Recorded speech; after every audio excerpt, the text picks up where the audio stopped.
Capítulo 1. ¿Qué es un trabajo de mierda? Empecemos por lo que podría considerarse un ejemplo paradigmático de un trabajo de mierda.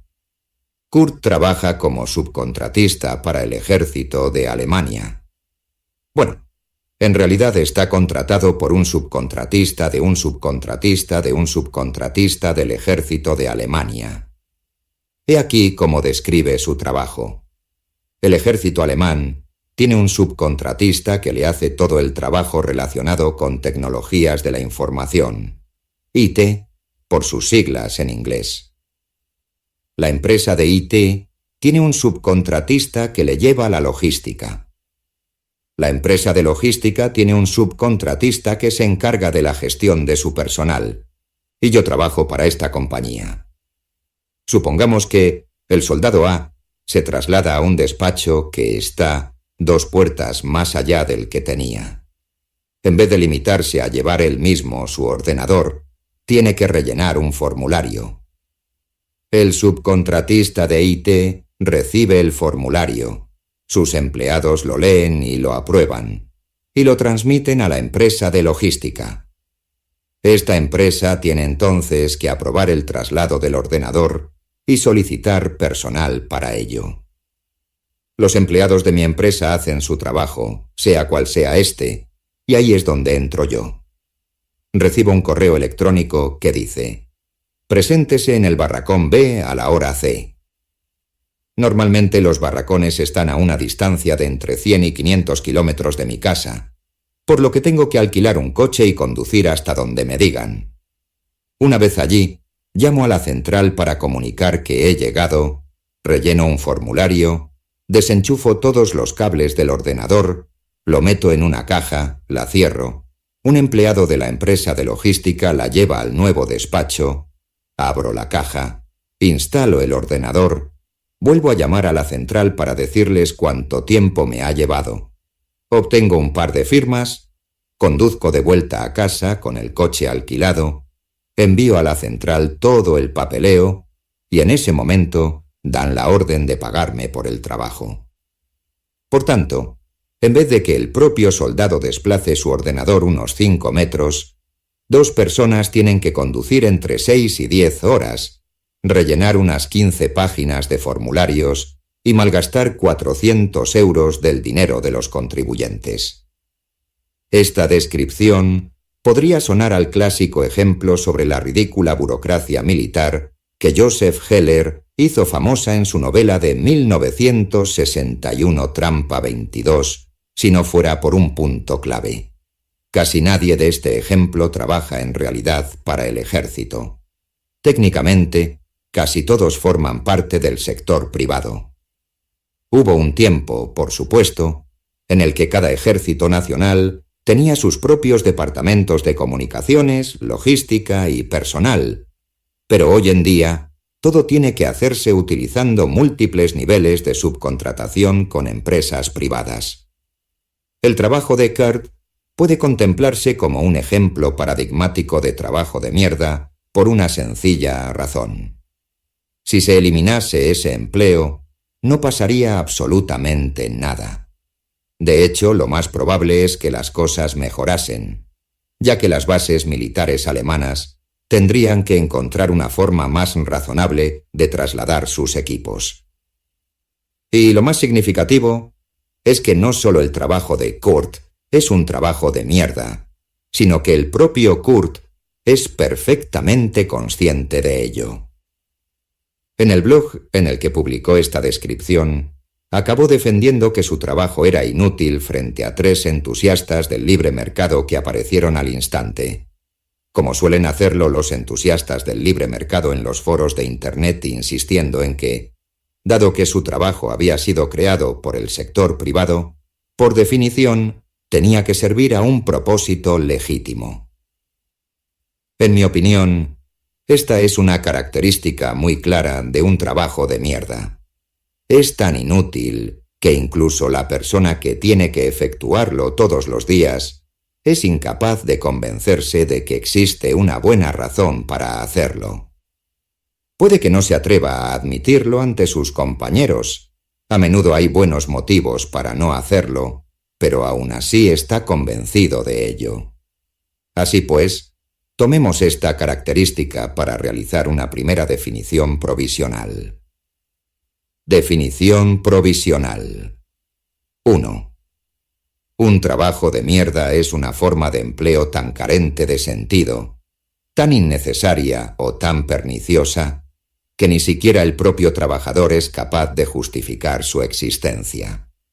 Algunos de estos trabajos tienen tan poco sentido que nadie se da cuenta de si la persona que lo efectúa desaparece. Esto suele pasar con frecuencia en la administración pública. Funcionario español falta al trabajo durante 6 años para estudiar a Spinoza, Jewish Times. 26 de febrero de 2016. Un funcionario español, que recibió su salario durante al menos 6 años sin trabajar, utilizó ese tiempo para convertirse en un experto en los escritos del filósofo judío Baruch Spinoza, según informaron algunos medios de comunicación españoles. La página web Euronews publicó la semana pasada que un tribunal de Cádiz, en el sur de España, había dictaminado que Joaquín García, de 69 años, tenía que pagar una multa de 30.000 euros por faltar durante 6 años a su trabajo en las instalaciones hidráulicas Aguas de Cádiz, donde estaba empleado como ingeniero desde 1996. Su ausencia fue descubierta en 2010, cuando García fue propuesto para recibir una medalla por la larga duración de sus servicios. El teniente de alcalde Jorge Blas Fernández comenzó una investigación que lo llevó a descubrir que García no había ido al despacho durante 6 años. Fuentes anónimas del periódico El Mundo afirman que durante sus años de ausencia se dedicó a estudiar los escritos de Spinoza, el filósofo judío hereje que vivió en Ámsterdam durante el siglo XVII. Una de estas fuentes corroboró que García se había convertido en un experto en Spinoza, pero negó que no acudiese nunca al trabajo, pues sostenía que sí acudía de vez en cuando. Los periódicos españoles dieron mucha importancia a esta noticia. En un momento en el que el país estaba padeciendo un severo periodo de austeridad y elevado desempleo, resultaba intolerable que hubiese empleados públicos que pudiesen faltar al trabajo durante años sin que nadie se percatase de ello. La defensa de García, sin embargo, no carecía de fundamento. Explicó que, aunque durante años se había esforzado para realizar correctamente su trabajo de control de la planta de tratamiento de aguas de la ciudad, la instalación acabó pasando a manos de unos dirigentes que le odiaban por sus ideas socialistas y que se negaban a asignarle responsabilidades, por lo que se encontró en una situación tan desmoralizadora que se vio obligado a buscar ayuda médica por depresión. Finalmente, por consejo de su terapeuta, decidió que, en lugar de pasarse todo el día sentado fingiendo estar ocupado, era preferible lograr que el responsable de la instalación aceptase que su trabajo lo supervisaba el ayuntamiento y, a la inversa, que el ayuntamiento reconociera que su trabajo lo supervisaba el responsable de la instalación, de modo que se presentaba en su puesto de trabajo únicamente si había algún problema y se quedaba en casa el resto del tiempo para hacer algo útil con su vida. De vez en cuando aparecen casos similares relacionados con el sector público. Uno popular es el de unos carteros que, en lugar de repartir el correo, decidieron esconderlo en armarios, cobertizos o incluso tirarlo a contenedores de basura, y el resultado fue que se perdieron montones de cartas y paquetes durante años sin que nadie se diera cuenta. La novela de David Foster Wallace, El Rey Pálido, sobre la vida en la sucursal del Internal Revenue Service en Peoria, Illinois, va aún más allá, pues describe cómo un auditor muere en su puesto de trabajo y como se queda erguido sentado en su silla, nadie se percata hasta pasados varios días.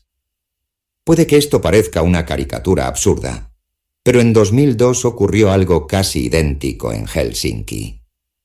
Un auditor fiscal finlandés permaneció muerto en su despacho durante más de 48 horas, mientras 30 colegas iban y venían a su alrededor, sin notar nada raro.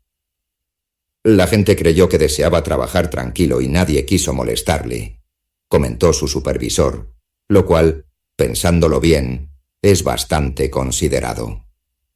Por supuesto, son historias como estas las que llevan a políticos de todo el mundo a pedir una mayor participación del sector privado, donde, según se afirma, estos abusos no ocurrirían.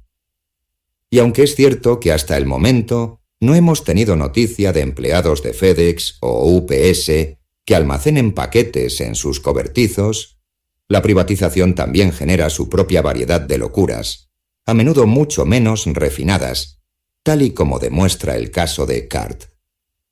No necesito recalcar la ironía de que Cart trabajara en última instancia para el ejército alemán, el cual ha sido acusado de muchas cosas a lo largo de los años, pero muy pocas veces de ineficiencia. Aún así, cuando sube la marea, afecta a todos los barcos. Ya bien entrado el siglo XXI, incluso las divisiones Panzer se han visto envueltas en una vasta maraña de subcontratas. Los comandantes de los tanques se ven obligados a llevar a cabo complejos y exóticos rituales burocráticos para poder trasladar un equipo de una habitación a otra. Y ello a pesar de que los que se encargan del papeleo publican en secreto elaboradas protestas en blogs quejándose de lo estúpido que es todo el proceso. Si nos basamos en estos casos, la principal diferencia entre el sector público y el privado no radica en que sea más o menos probable que cada uno de ellos genere trabajo inútil, ni siquiera en la clase de trabajo inútil que cada uno tiende a generar. No, la principal diferencia es que, en el sector privado, es más probable que el trabajo inútil esté mucho más supervisado. Es cierto que no siempre es así. Como veremos, el número de empleados de bancos, compañías farmacéuticas y empresas de ingeniería, que pueden pasar la mayor parte del tiempo actualizando sus perfiles de Facebook, es sorprendentemente elevado. Sin embargo, en el sector privado hay límites. Si Kurt dejase de ir a su trabajo para estudiar la obra de su filósofo judío favorito del siglo XVII, no tardaría mucho en ser despedido. Si el depósito de aguas de Cádiz hubiese sido privatizado, es posible que a Joaquín García le hubiesen privado de sus responsabilidades por no ser del agrado del nuevo equipo. Responsable, pero incluso así tendría que haberse sentado en su mesa y fingir que trabajaba, o hubiera tenido que buscarse otro empleo. Que los lectores decidan por sí mismos si tal cosa hubiese supuesto una mejora. ¿Por qué un sicario de la mafia no es un buen ejemplo de trabajo de mierda? Recapitulando. Lo que yo llamo trabajos de mierda son aquellos que están compuestos por tareas que la propia persona encargada de llevarlas a cabo considera carentes de sentido, innecesarias o incluso perniciosas. Trabajos que podrían desaparecer sin que nadie notara la más mínima diferencia. Y, sobre todo, son esos que los propios trabajadores piensan que no deberían existir.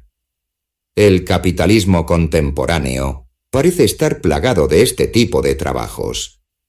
Como mencioné en el prefacio, una encuesta de YouGov mostró que en el Reino Unido tan solo el 50% de los empleados a tiempo completo estaban convencidos de que su trabajo aportaba algún tipo de contribución significativa al mundo, y el 37% estaban seguros de que no la ofrecía.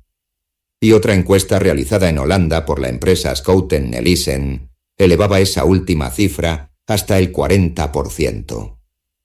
Pensándolo bien, estas estadísticas son abrumadoras. Después de todo, un porcentaje muy elevado de los trabajos incluye tareas que nadie podría juzgar inútiles. Doy por sentado que el porcentaje de personas que contestaron no a la pregunta ¿aporta su trabajo algo significativo? Al mundo.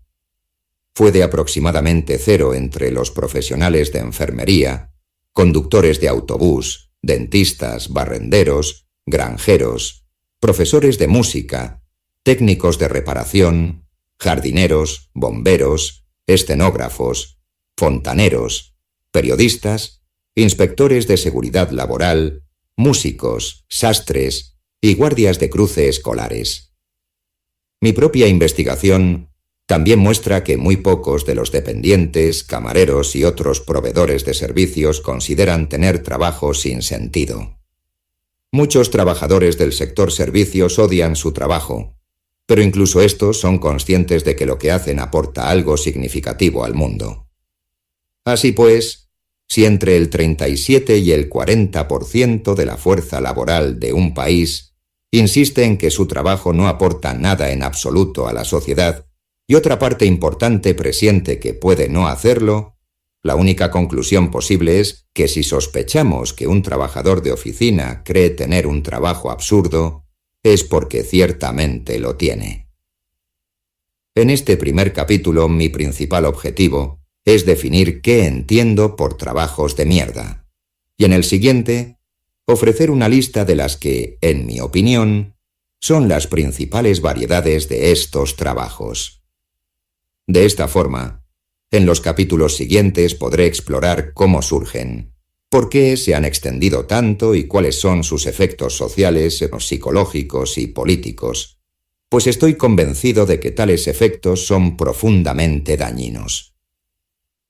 Hemos creado sociedades en las que gran parte de la población, atrapada en empleos inútiles, ha llegado a odiar y despreciar por igual a aquellos que realizan los trabajos más útiles de la sociedad y a aquellos que no tienen ningún trabajo remunerado.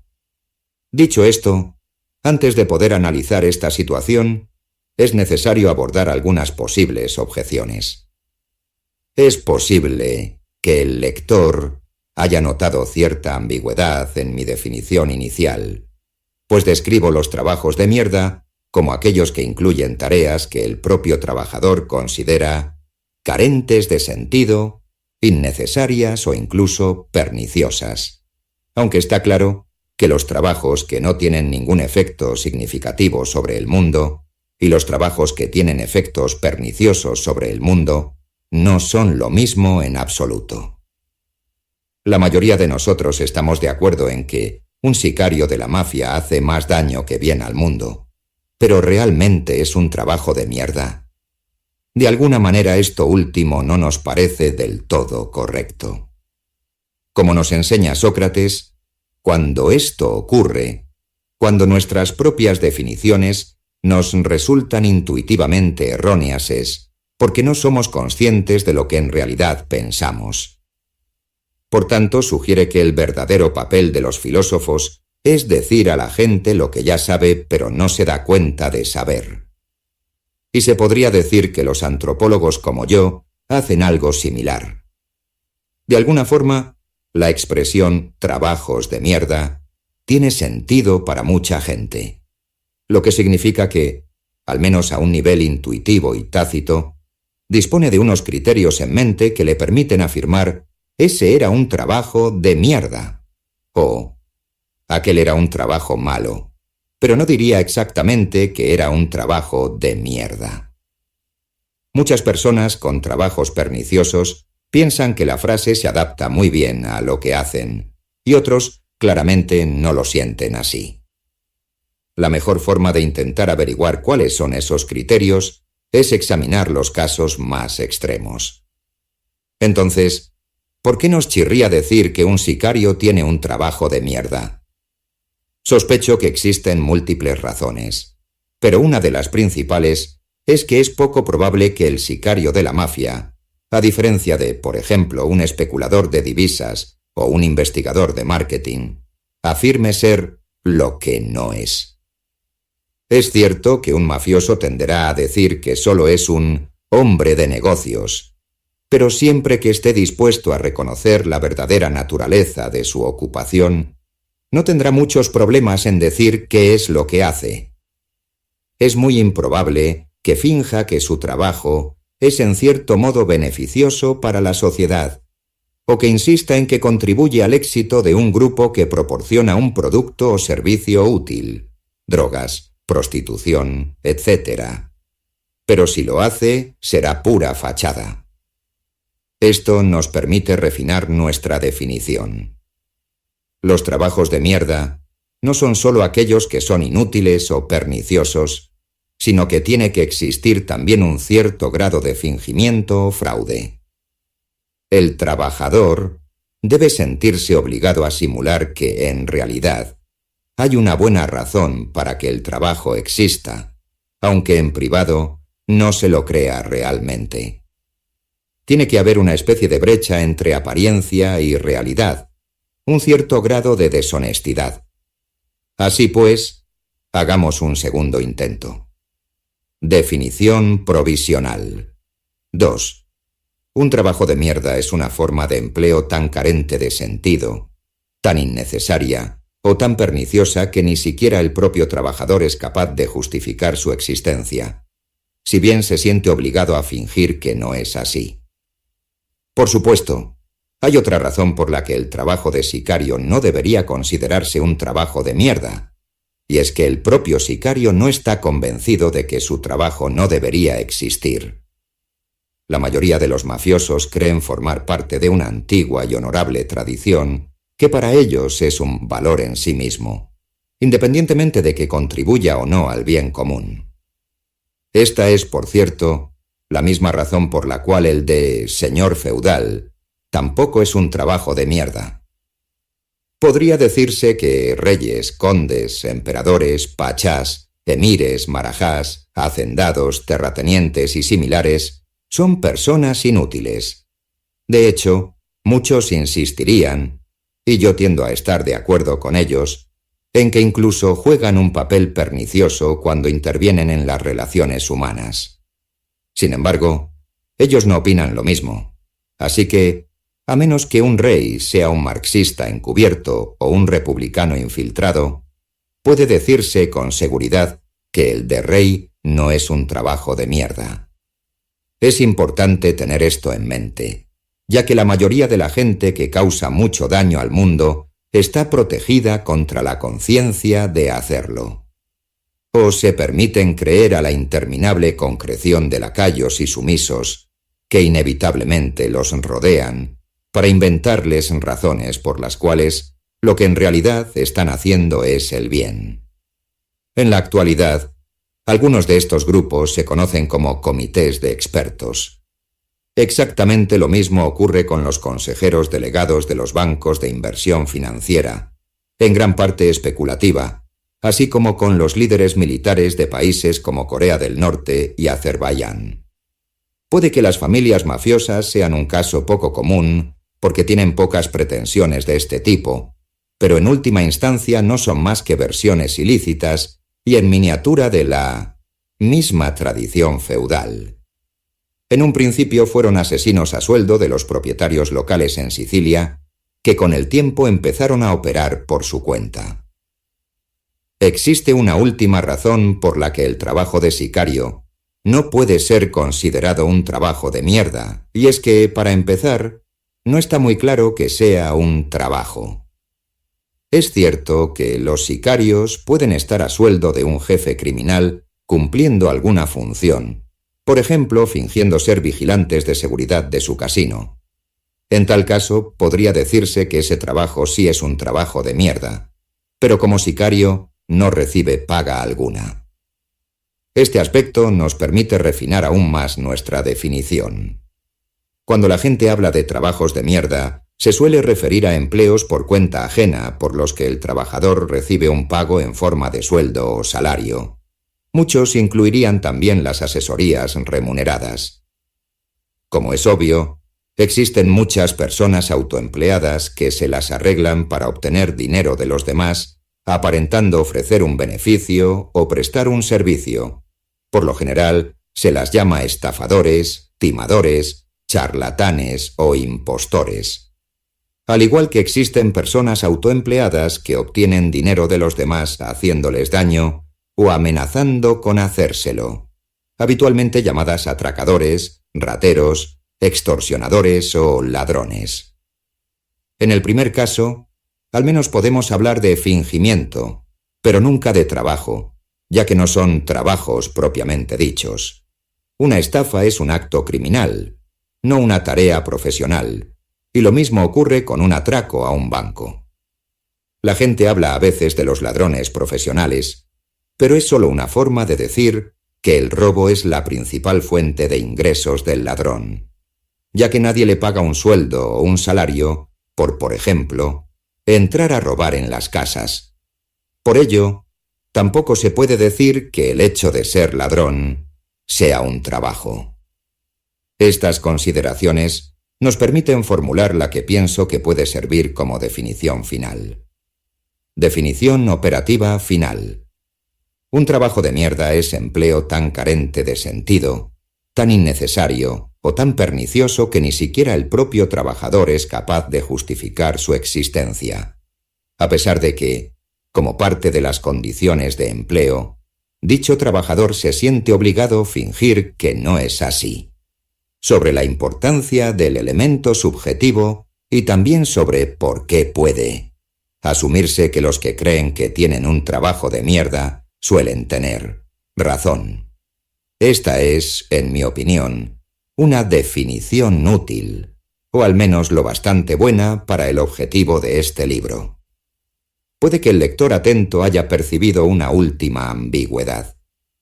La definición es eminentemente subjetiva, pues defino el trabajo de mierda como aquel que el propio trabajador considera carente de sentido, innecesario y pernicioso. Pero también doy a entender que el trabajador está en lo cierto. Doy por supuesto que existe una realidad subyacente, pues de otro modo podríamos encontrarnos con que el mismo trabajo podría ser de mierda un día y no de mierda el día siguiente, en función de los caprichos del voluble estado de ánimo del trabajador. Lo que quiero decir es que las cosas tienen un valor social, distinto del simple valor de mercado, pero que, como nadie ha encontrado todavía una forma adecuada de medirlo, no queda más remedio que utilizar la percepción del propio trabajador, que es lo más parecido que tenemos a una evaluación precisa de la situación. A menudo resulta obvio por qué es así. Si un oficinista pasa el 80% de su tiempo diseñando memes de gatitos, puede que sus compañeros del cubículo de al lado sean conscientes de ello o que no lo sean, pero es imposible que el propio trabajador se haga falsas ilusiones sobre lo que está haciendo. Pero incluso en situaciones más complejas, en aquellas en las que se trata de determinar cuál es la contribución exacta del trabajador a la organización, creo que se puede afirmar con bastante seguridad que el trabajador sabe la verdad. Soy consciente de que esta idea puede resultar controvertida en ciertos sectores. Los ejecutivos y otros peces gordos, por ejemplo, suelen insistir en que la mayoría de las personas que trabajan para una gran empresa no pueden valorar las contribuciones que realizan en su justa medida, ya que el panorama solo se puede ver desde la cima. No digo que esto siempre sea falso. A menudo existen partes del contexto general que los trabajadores de bajo nivel no pueden ver, o que sencillamente nadie les ha revelado, en especial si la empresa está involucrada en algún tipo de actividad ilícita. Sin embargo, mi experiencia es que normalmente cualquier subalterno que trabaja para la misma empresa durante un periodo de tiempo considerable, digamos un año o dos tarde o temprano, es llevado aparte y se le explican los secretos de la compañía. Es cierto que hay excepciones. A veces los gerentes fraccionan de manera intencionada las tareas de forma que los trabajadores no son capaces de entender cómo contribuyen sus esfuerzos a los objetivos de la empresa. Los bancos, por ejemplo, hacen esto con frecuencia. Incluso he tenido noticia de que en algunas fábricas en Estados Unidos, los trabajadores de la cadena de montaje no sabían qué es lo que se fabricaba exactamente.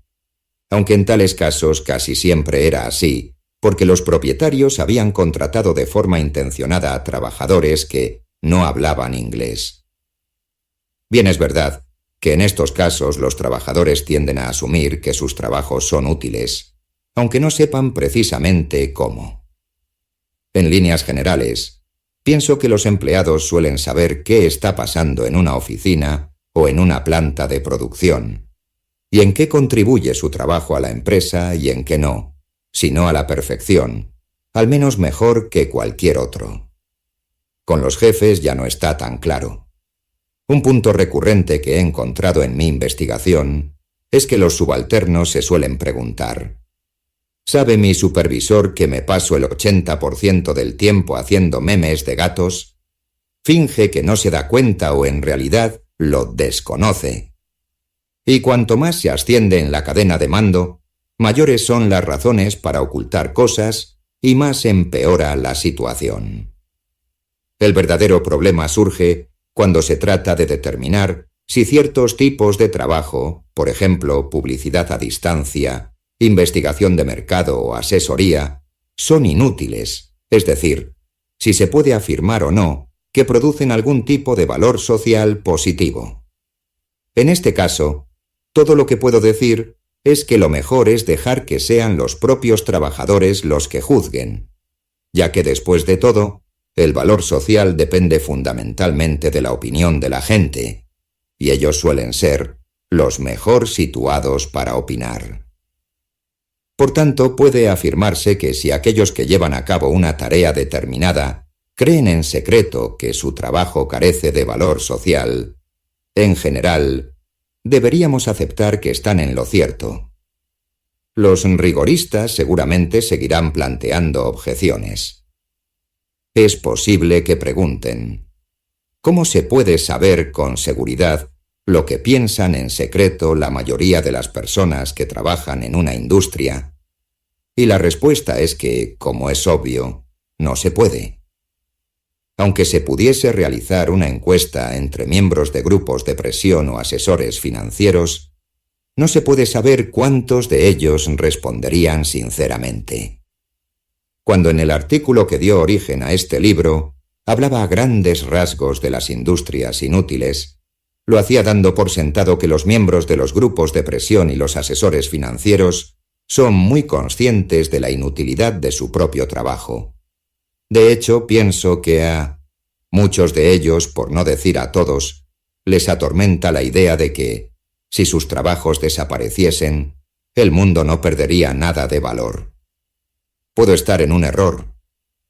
Es posible que los miembros de un grupo de presión corporativo o los asesores financieros de una empresa estén genuinamente convencidos de que su trabajo es esencial para la salud y la prosperidad del país.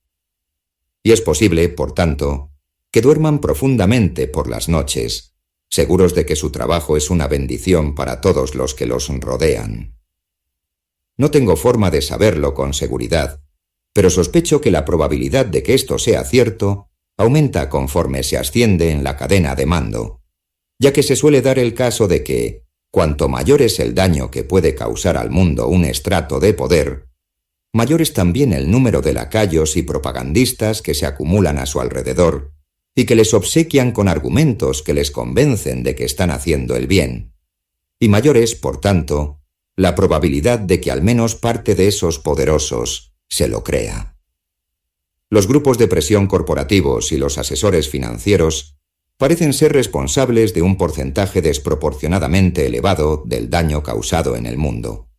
Al menos, del daño producido por el desarrollo de las obligaciones profesionales. Puede que en realidad sí tengan que forzarse a creer en lo que hacen. En tal caso, los trabajos en las finanzas y en los grupos de presión no deberían considerarse trabajos de mierda, pues se podrían asimilar al de los sicarios. En el nivel más alto de poder, eso parece ser lo que ocurre.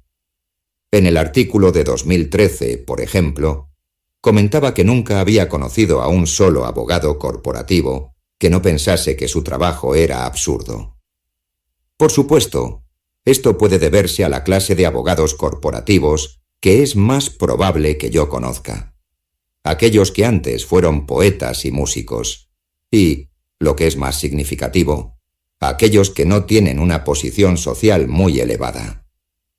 Me da la impresión de que los abogados corporativos realmente poderosos si piensan que su aportación es del todo legítima.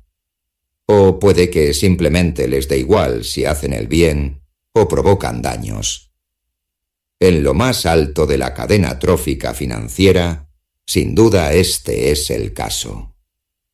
En abril de 2013, por una extraña coincidencia, tuve la oportunidad de estar presente en una conferencia titulada Arreglando el sistema bancario de una vez por todas, que tuvo lugar en la sede de la Reserva Federal en Filadelfia, y en la que Jeffrey Sachs, el economista de la Universidad de Columbia, conocido por haber diseñado las reformas de terapia de choque aplicadas en la antigua Unión Soviética, intervino en directo por videoconferencia y asombró a todos los presentes ofreciendo lo que, en términos de los periodistas con mayor tacto, fue una evaluación inusualmente sincera de los altos cargos de las instituciones financieras de Estados Unidos. El testimonio de Sachs es especialmente valioso porque, como él mismo destacó en varias ocasiones, muchas de estas personas no le solían ocultar gran cosa porque daban por supuesto, no del todo sin razón, que estaba de su lado. Verán, últimamente me reúno con mucha gente de Wall Street con regularidad. Los conozco bien, como con ellos. Y voy a ser muy franco. Considero que el entorno ético en el que se mueven es patológico. Estas personas no cumplen sus obligaciones fiscales, no responden ante sus clientes y no tienen ninguna responsabilidad ante sus contrapartes en las transacciones. Son insensibles, avariciosos, agresivos, se sienten absolutamente fuera de control, en el sentido más literal de la expresión, y han amañado el sistema en gran medida. Creen realmente que tienen el derecho divino a apropiarse de todo el dinero que puedan de la forma que sea, legal o no. Si se echa un vistazo a las contribuciones económicas a las campañas electorales, cosa que casualmente yo hice ayer mismo por otro motivo, se puede comprobar que los mercados financieros son el principal contribuyente electoral en Estados Unidos. Tenemos un sistema político corrupto hasta la médula. Ambos partidos están metidos hasta el cuello en esto. Todo ello ha producido una sensación de impunidad absolutamente pasmosa que se puede percibir a nivel individual. Y es algo muy, muy insano. He esperado 4 años, 5 años ahora, para ver a un representante de Wall Street utilizar un discurso basado en la ética. Y no he visto ni uno. Ahí lo tienen. Si Sachs estaba en lo cierto, y, sinceramente, ¿quién está mejor situado para saber? Entonces no podemos considerar que los puestos cumbre del sistema financiero sean trabajos de mierda. Ni siquiera se trata de personas que se han creído lo que les cuentan sus propios propagandistas. En realidad estamos hablando de un atajo de maleantes. Otra distinción importante a tener en cuenta es la existente entre trabajos inútiles y trabajos simplemente malos. En adelante, me referiré siempre a estos últimos como trabajos basura, que es uno de los términos que suele utilizar la gente para referirse a ellos. La única razón por la que saco este asunto a colación es porque a menudo se confunden ambos tipos de trabajo, lo cual es extraño porque no se parecen en nada. De hecho, se podría decir que son opuestos. Los que yo llamo trabajos de mierda son trabajos inútiles, pero suelen estar muy bien pagados y tienden a proporcionar excelentes condiciones de trabajo. Los llamados trabajos basura, por el contrario, no son trabajos de mierda en absoluto. Por lo general implican tareas necesarias y que claramente benefician a la sociedad, pero los trabajadores que las realizan suelen ser maltratados y estar mal pagados. Algunos trabajos, por supuesto, a pesar de ser intrínsecamente desagradables, pueden ser muy gratificantes. Hay un viejo chiste que habla de un empleado de un circo cuyo trabajo era limpiar los excrementos de los elefantes después de cada función. Hiciera lo que hiciera, no podía eliminar el mal olor que siempre le acompañaba. Se cambiaba de ropa, se lavaba el pelo y se frotaba una y otra vez, pero continuaba apestando, y las mujeres ni siquiera querían acercarse a él. Finalmente, un día un amigo le preguntó: «¿Por qué te haces esto? Hay tantos otros trabajos que podrías hacer». A lo que el hombre respondió: «¿Qué? Y dejar el mundo del espectáculo. Esta clase de trabajos no pueden considerarse ni de mierda ni basura, sean cuales sean las tareas inherentes. Otros trabajos, la limpieza cotidiana, por ejemplo, no son degradantes en sí mismos, pero se suele conseguir que lo sean con cierta facilidad. A los encargados de la limpieza de la universidad donde trabajo, por ejemplo, se les trata muy mal. Como se hace en la mayoría de las universidades actualmente, su trabajo ha sido subcontratado. No son empleados directos de la universidad, sino de una empresa de limpieza, cuyo nombre está siempre bien visible en los uniformes púrpura que tienen que llevar. Se les paga poco, se les obliga a trabajar con sustancias químicas peligrosas que a menudo dañan sus manos, o si no se ven forzados a darse de baja para recuperarse, sin compensarles por ello, y en general se les trata con arbitrariedad y escaso respeto. No existe razón alguna por la que estos limpiadores tengan que ser tratados de forma tan abusiva, pero al menos pueden estar orgullosos, y, de hecho, sé de primera mano que muchos lo están de que su trabajo sea necesario. Los edificios tienen que estar limpios, y, por tanto, sin ellos la actividad de la universidad no podría desarrollarse con normalidad. Los trabajos basura suelen ser manuales y pagarse por horas, mientras que los trabajos de mierda suelen ser de oficina y recibir un salario mensual. Los que hacen trabajos basura tienden a ser objeto de humillaciones. No solo trabajan muy duro, sino que se les aprecia poco precisamente por eso. Pero al menos saben que están haciendo algo útil. Los que hacen trabajos de mierda, por el contrario, suelen estar rodeados de reconocimiento y prestigio.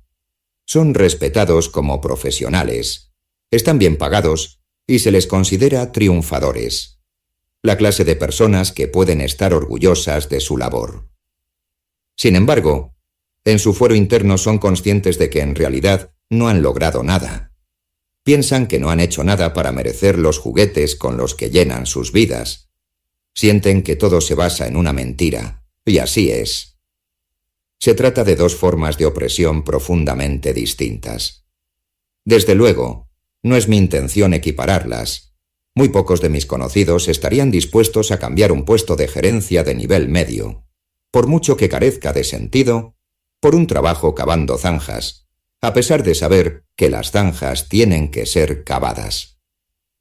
Lo que sí conozco es a personas que han dejado puestos de responsabilidad como estos para trabajar en el sector de la limpieza, y están muy contentos con su decisión. Lo que pretendo es hacer hincapié en el hecho de que cada una de estas dos formas de trabajo es opresiva a su modo.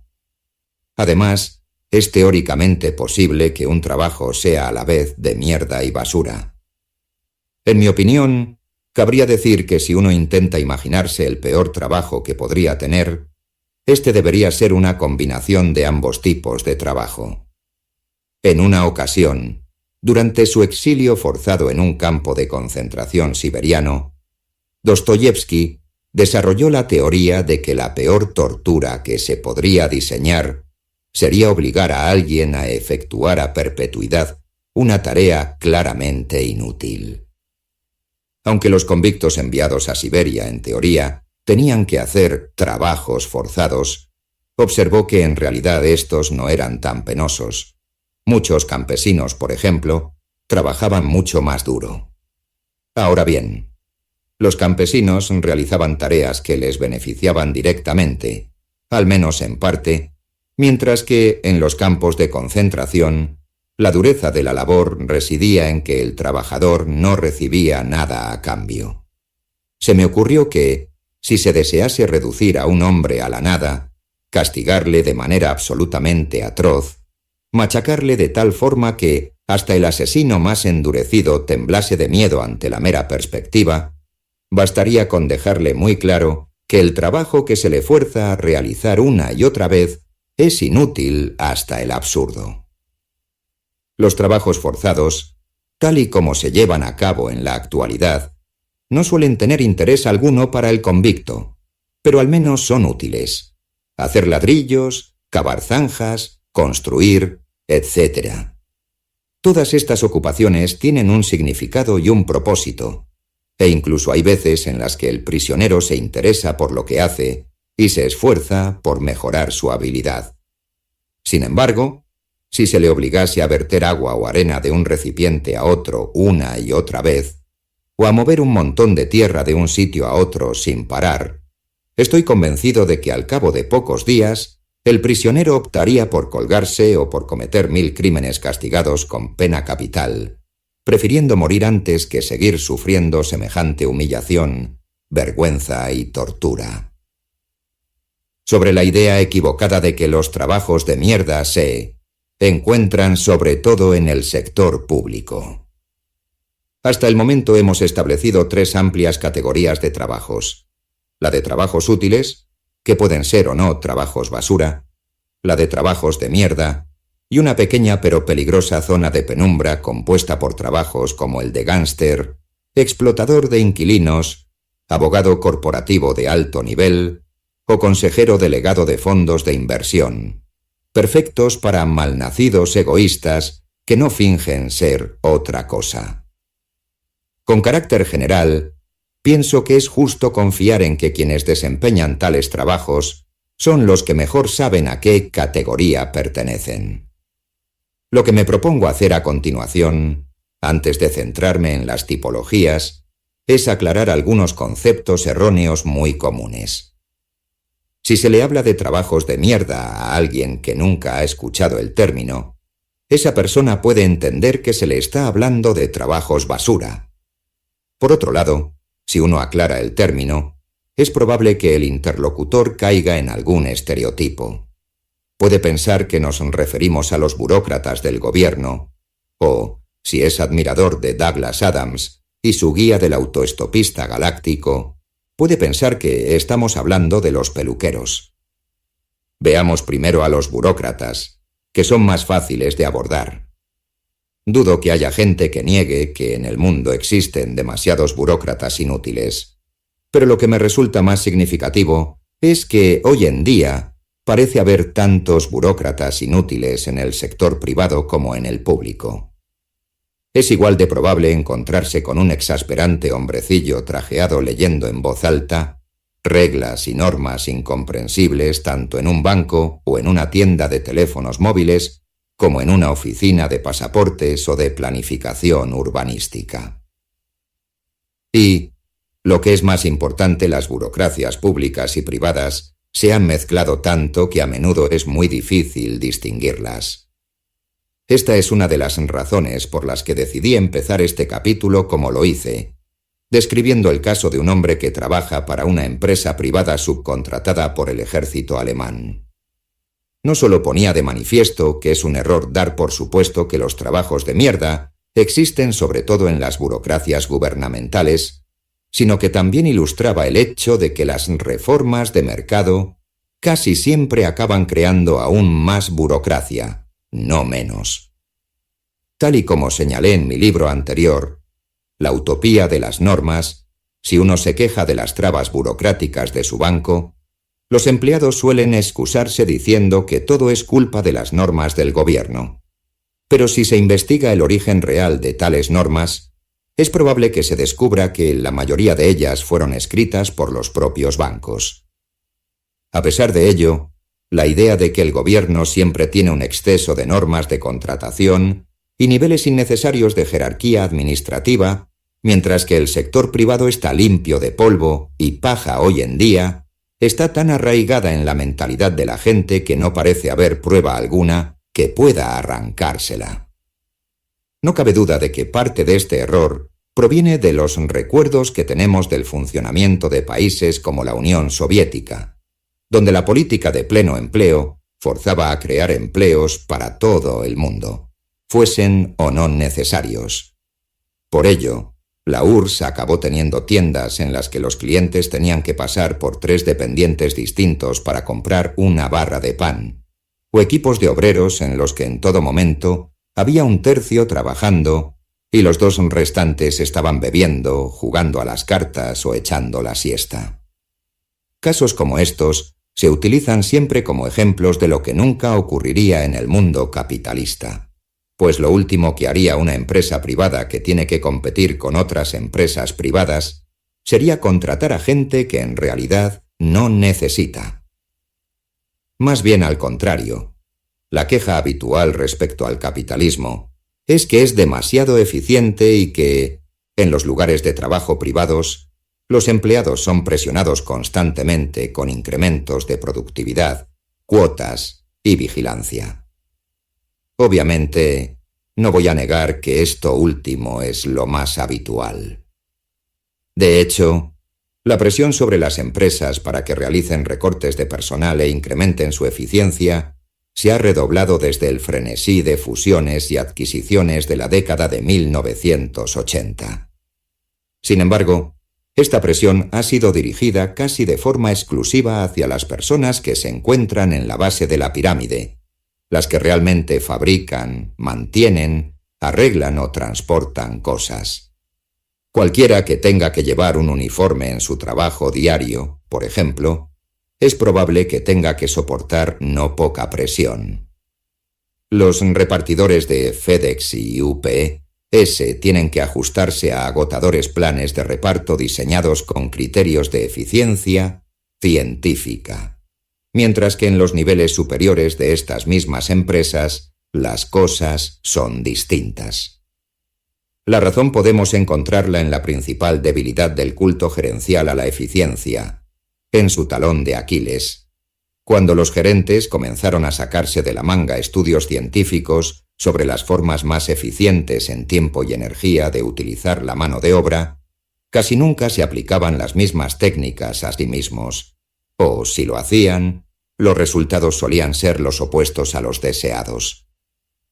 En consecuencia, en casi todas las grandes empresas, el mismo periodo que fue testigo de la aplicación despiadada de aceleraciones y recortes de personal en el sector del trabajo manual, también vio la rápida multiplicación de puestos de gerencia y administración carentes de sentido.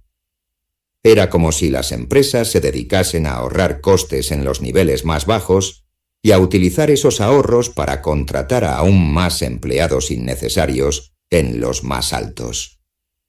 Como veremos, en algunas de estas empresas sucedió literalmente así. El resultado fue que, del mismo modo que los regímenes socialistas crearon millones de pseudotrabajos proletarios, los regímenes capitalistas han acabado permitiendo, de algún modo, su sustitución por millones de pseudotrabajos de oficina. Más adelante examinaremos con detalle cómo ocurrió esto. Por el momento, permítanme recalcar que casi todas las dinámicas que vamos a describir se producen tanto en el sector público como en el privado, lo cual no es sorprendente, ya que hoy en día ambos sectores son casi imposibles de distinguir. ¿Por qué los peluqueros no son un buen ejemplo de trabajo de mierda? Si una reacción habitual es culpar al gobierno, otra de ellas es, curiosamente, culpar a las mujeres. Una vez que se desecha la idea de que no solo hablamos de burócratas del gobierno, muchos piensan que entonces debe tratarse sobre todo de secretarias, recepcionistas y demás personal administrativo habitualmente femenino. Está claro que, de hecho, muchos trabajos administrativos como esos son de mierda según la definición propuesta. Pero dar por supuesto que las mujeres son las que principalmente acaban realizándolos no solo es sexista, sino que, en mi opinión, refleja una profunda ignorancia del verdadero funcionamiento de muchas empresas.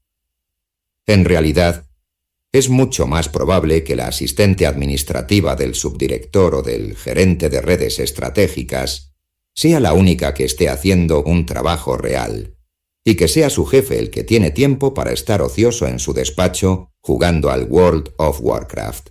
Y seguramente lo esté. Volveré sobre esta dinámica en el siguiente capítulo, cuando examinemos el papel de los lacayos. Por el momento me limitaré a señalar que disponemos de datos estadísticos sobre este asunto. Aunque la encuesta de YouGov no desglosó sus resultados por ocupación, lo cual es una lástima, sí lo hizo por sexo. El resultado reveló que es más probable que los hombres tengan la sensación de que sus trabajos carecen de sentido, 42%, que las mujeres, 32%. Y, una vez más, parece razonable asumir que tienen razón. Por último, tenemos a los peluqueros. Me temo que Douglas Adams tiene mucho que ver con este caso. A veces he tenido la impresión de que, cada vez que planteo la cuestión de que un elevado porcentaje del trabajo realizado en nuestra sociedad es innecesario, algún hombre, siempre es un hombre, salta y dice: «Ah, claro, quieres decir como los peluqueros, ¿no?». Muchas veces suelen aclarar que se refieren a la novela cómica y de ciencia ficción de Adams, El restaurante del fin del mundo, en la que los líderes de un planeta llamado Golga Frincham deciden librarse de sus habitantes más inútiles, difundiendo una noticia falsa: que el planeta está a punto de ser destruido. Para afrontar la supuesta crisis, crían una flota de 3 arcas, A, B y C. La primera para albergar al tercio creativo de la población, la tercera para los obreros y la segunda para la inútil población restante. Todos estarían en situación de animación suspendida y serían llevados a un nuevo planeta, pero en realidad solo se construye la nave B y se envía con rumbo de colisión al Sol. Los protagonistas del libro se encuentran por accidente a bordo de esta nave e investigan una enorme sala llena de millones de sarcófagos especiales, ocupados por personas supuestamente inútiles, a las que al principio dan por muertas. Uno de ellos empieza a leer las placas ubicadas junto a los sarcófagos. Aquí pone: Flota Arca de Golga Frincham, Nave B, Sala 7, limpiador de teléfonos, segunda clase, y un número de serie. ¿Limpiador de teléfonos?, dice Arthur. ¿Un limpiador de teléfonos muerto? De los mejores que hay. ¿Pero qué está haciendo aquí? Ford mira a través del cristal superior a la figura que hay dentro. Pues no mucho, dice, y repentinamente esboza una de sus sonrisas, de esas que siempre hacen pensar a la gente que ha estado trabajando demasiado y que debería descansar un poco. Se acercan a otro sarcófago y tras limpiar la placa anuncia: «Este es un peluquero muerto». Vaya. El siguiente sarcófago resulta ser el último lugar de descanso de un ejecutivo de contabilidad de publicidad, y el siguiente contiene a un vendedor de coches de segunda mano, tercera clase. Ahora resulta obvio el motivo de que esta historia pueda parecerles relevante a aquellos que oigan hablar por primera vez del concepto de trabajos de mierda, pero lo cierto es que la lista es bastante extraña. Para empezar, los limpiadores de teléfonos profesionales no existen realmente, y aunque los ejecutivos publicitarios y los vendedores de coches usados sí que existen, y podría decirse que son profesiones prescindibles para la sociedad. Por alguna razón, los lectores de Douglas Adams suelen recordar sobre todo al peluquero. Voy a ser honesto. No tengo nada contra Douglas Adams. De hecho, tengo debilidad por todas las manifestaciones cómicas de ciencia ficción que surgieron en el Reino Unido en los años 70. Pero esta fantasía concreta me parece inquietante y condescendiente. En primer lugar, la lista no es en realidad una relación de profesiones inútiles. Es la lista del tipo de personas que un bohemio de clase media residente en Islington en aquel momento encontraba ligeramente molestas. ¿Significa esto que merecían morir? Yo fantaseo con la eliminación de los trabajos, no de la gente que tiene que llevarlos a cabo. Para justificar el exterminio, Adams parece haber seleccionado intencionadamente a personas que, en su opinión, no solo eran inútiles, sino de las que se podría decir que les gustaba su trabajo o que se identificaban con él. Antes de seguir adelante, por tanto, consideremos el estatus de los peluqueros. ¿Por qué el trabajo de peluquero no es un trabajo de mierda? Bueno, la razón es precisamente la más obvia, porque la mayoría de los peluqueros no creen que lo sea. El corte y el peinado del pelo son claras contribuciones al mundo, y la idea de que derivan de una vanidad innecesaria es puramente subjetiva. ¿Quién puede determinar cuál de las opiniones sobre el valor intrínseco del tratamiento del cabello es correcta? La primera novela de Adams, Guía del autoestopista galáctico, que se convirtió en una especie de fenómeno cultural, fue publicada en 1979, y me acuerdo bien de que el adolescente neoyorquino que era yo aquel año observaba cómo se agrupaban pequeñas multitudes ante la barbería de Astor Place para ver a los rockeros punkis hacerse elaboradas crestas púrpuras. ¿Estaba Douglas Adams sugiriendo que los que creaban esas crestas también merecían morir? ¿O se refería solo a aquellos peluqueros cuyo estilismo no le gustaba? En los barrios de las clases trabajadoras, las peluquerías son también centros de reunión. Las mujeres de cierta edad y cultura se suelen pasar horas en la peluquería del barrio para intercambiar noticias y cotilleos locales. Resulta difícil no tener la impresión de que, en la mente de los que consideran a los peluqueros como un ejemplo claro de trabajo inútil, está precisamente esta imagen. Parecen imaginar a un grupo de mujeres de mediana edad chismorreando ociosamente bajo sus secadores, mientras que otros arman un escándalo por los mínimos intentos de embellecimiento de unas personas que, según se sugiere, al ser demasiado gordas, demasiado viejas o demasiado obreras, jamás serán atractivas. En realidad, todo ello no es más que esnobismo con una dosis extra de sexismo gratuito.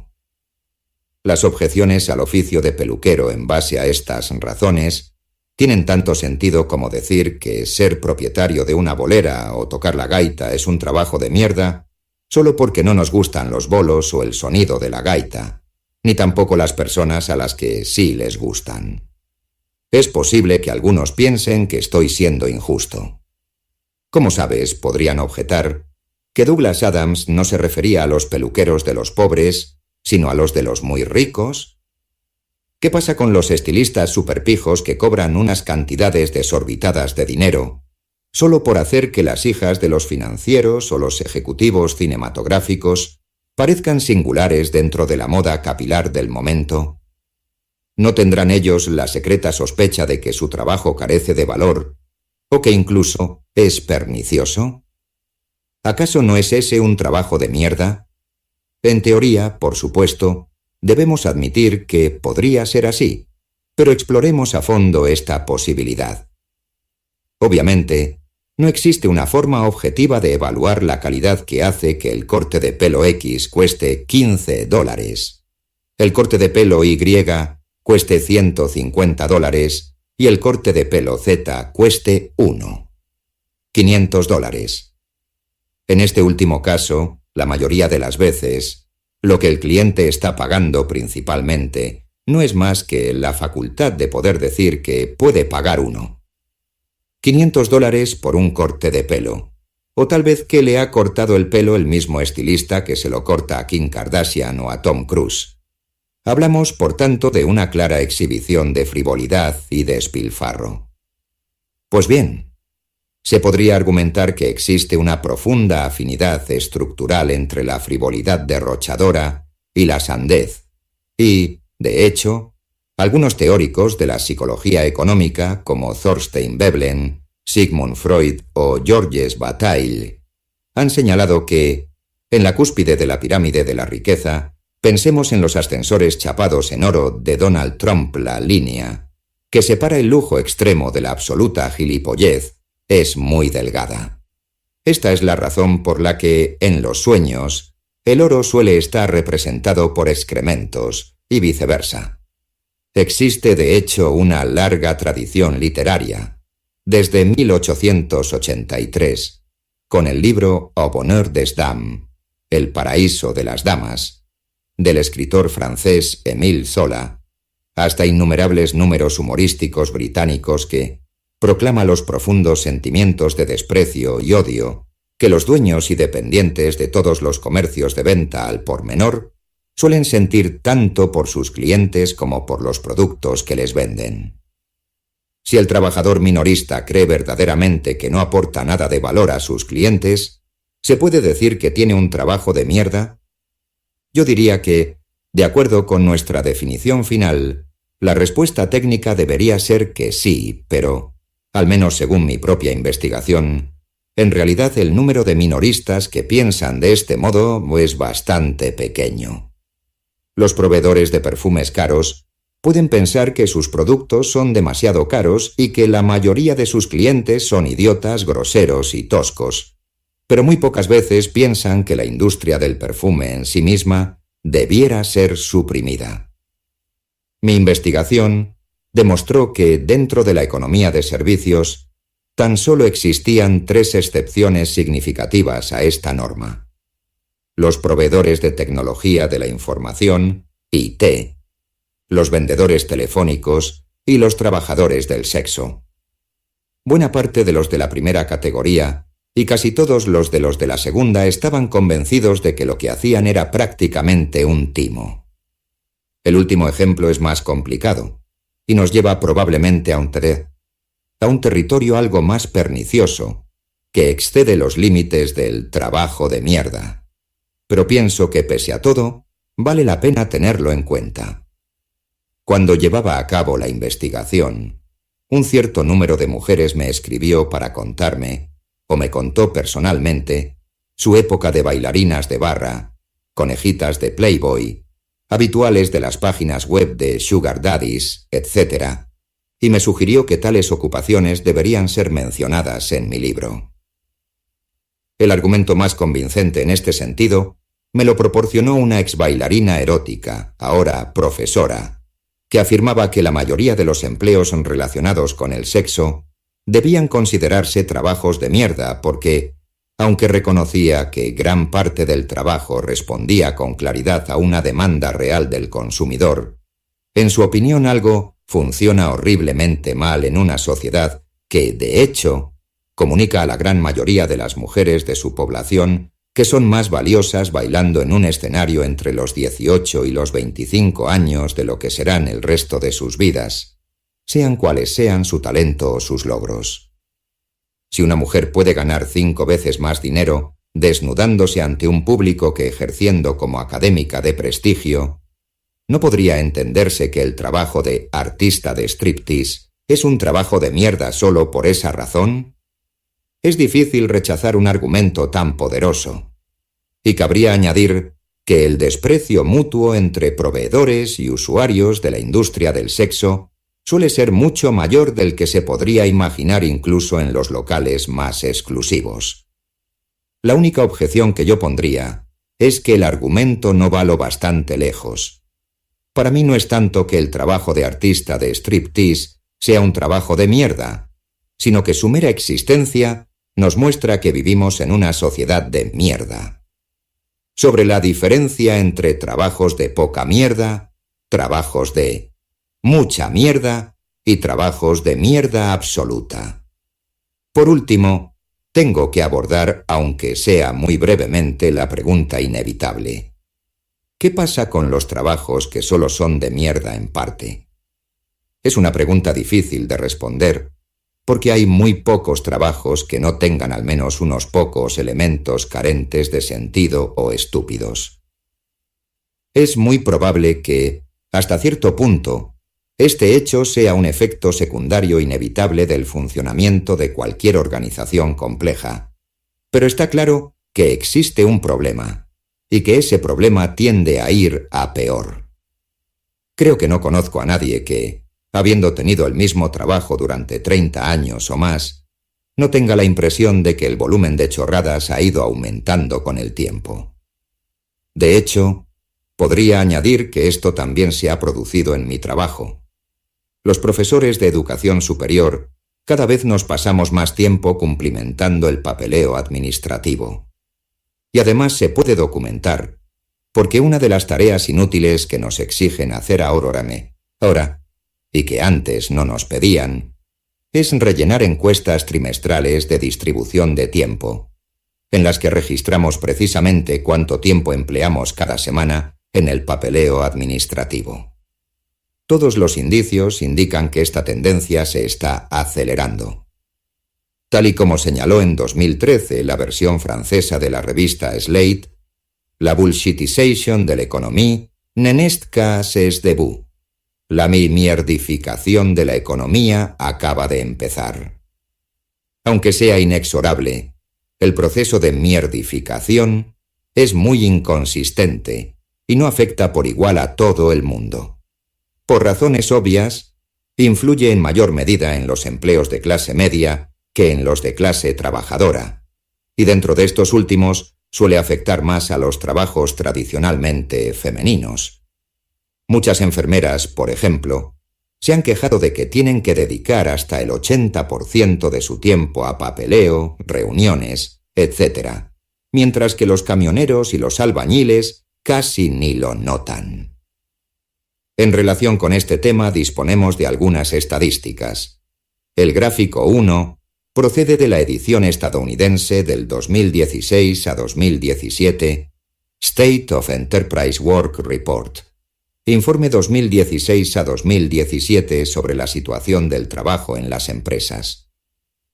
Según esta encuesta, el tiempo que los oficinistas estadounidenses dicen destinar a sus obligaciones reales se redujo del 46% en 2015 al 39% en 2016, incrementándose proporcionalmente el tiempo asignado a responder correos electrónicos, del 12 al 16%, a reuniones ineficientes, del 8 al 10%, y a tareas administrativas, del 9 al 11%. Estas cifras tan llamativas pueden ser en parte fruto del ruido estadístico aleatorio. Después de todo, si estas tendencias continuasen a este ritmo, en menos de una década no quedaría ni un solo oficinista en Estados Unidos que realizase un trabajo real. Pero al menos la encuesta deja muy claros 2 puntos. Uno, más de la mitad de las horas de trabajo en las oficinas estadounidenses se dedican a tareas sin sentido. Y 2, el problema está empeorando. En consecuencia, puede decirse que, en efecto, hay trabajos que son parcialmente de mierda, los hay que son mayormente trabajos de mierda y otros son trabajos total y absolutamente de mierda. Este libro versa sobre esta última categoría, o, para ser más precisos, sobre trabajos total, absoluta y abrumadoramente de mierda. No trabajos de mierda en parte, en los que el porcentaje de mierda está en torno al 50%. No estoy en modo alguno negando que la mierdificación de todos los aspectos de la economía no sea un problema social muy serio. Basta con tener en cuenta las cifras antes citadas. Si entre el 37 y el 40% de los trabajos carecen por completo de sentido, y al menos el 50% del trabajo de oficina teóricamente útil también es inútil, podemos concluir que, al menos la mitad de todo el trabajo realizado en nuestra sociedad podría ser eliminado y nadie notaría la diferencia. De hecho, es muy probable que tal cifra sea aún más elevada, porque no se están teniendo en cuenta los trabajos de mierda de segunda clase, los trabajos reales que se encargan de apoyar a los de mierda. En el capítulo 2 se profundiza más sobre este tema. Podríamos convertirnos fácilmente en sociedades dedicadas al ocio y al placer, implantando una jornada laboral de 20 horas semanales, o incluso de 15. Sin embargo, en lugar de eso, nos encontramos condenados como sociedad a pasar la mayor parte de nuestro tiempo en el trabajo efectuando tareas que no creemos que aporten absolutamente nada al mundo. En el resto del libro trataré de explicar cómo hemos llegado a una situación tan alarmante.